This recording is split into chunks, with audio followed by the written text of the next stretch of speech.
Hello, it's Chris from One Man and His Quad. This is just going to be a quick how-to video because what I've realised is there's not a lot of videos sometimes on YouTube about fixing particular tools. And once I found the information, I want to pass it on to you guys.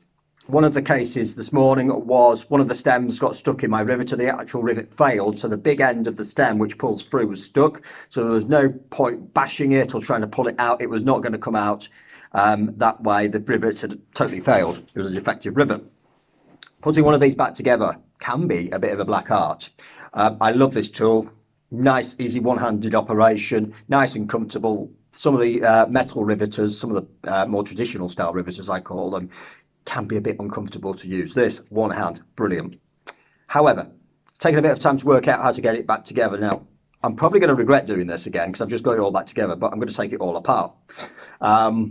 Because sometimes you do have to get the stem out and it's a bit of a pain in the backside. So this is the same model, this Sealey model, as a company called Arrow, who are in the States, and they have a model called the RT187M.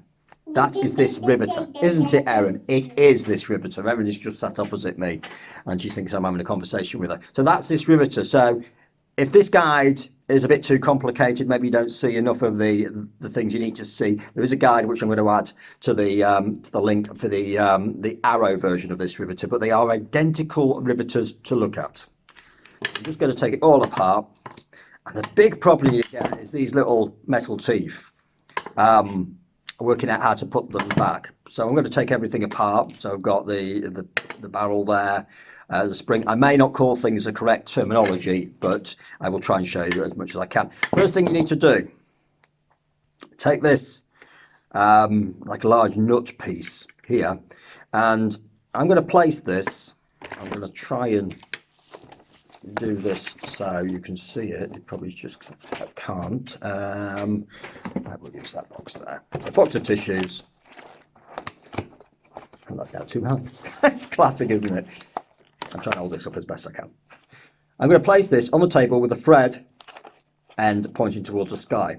Now, what I need to do now is grab all these little teeth, and in this particular riveter there are 3 of them, and they're quite hard to hold. And what you want to do is drop them in so the narrowest point is going to be facing the table. So what I do is grab them using my fingers like so. So I've got 2 fingers and my thumb on the back there. I'm just going to drop those in. And these take time. This can take a few attempts. So what I'm going to do is just pop them on the table.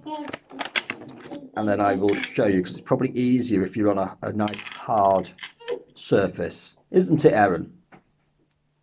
She's quite happy there. I don't know what she's doing. Yeah. So again, try and get them all level together.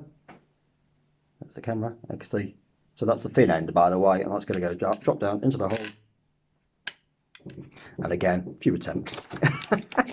Tell you what, we'll fast forward this and I will show you what you are left with once this is all correct.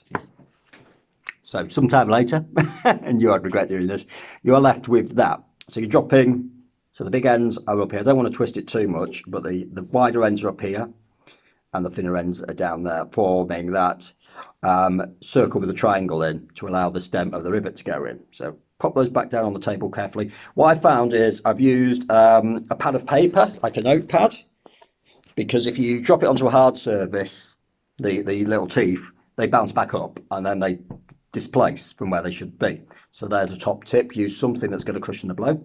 Then take your riveter, take the spring, make sure the right end's going in. The spring on these only fits one way. And what they suggested, then put this actually in top of the little nut holding it. I personally just choose to pop it in now. I don't think the spring's in the right way. It might be actually. The spring might be in the right way. So I put the little stem in there, and then so I'm going to put that in there actually. So I'm going to pop the spring back in, pop that back in there like so, and then I am going to place that, let gravity, don't turn it upside down, let gravity do the work. So and then I'm just going to twist that back on there, like so, till it's finger tight. So you're back to where you should be now. Next bits are the easy bits, if I can find all the bits and pieces. I just keep this nut on the actual holder there, but you can take it off if you want to adjust. And again, that will just screw back on there, like so. And then, because I am so well organised, there it is.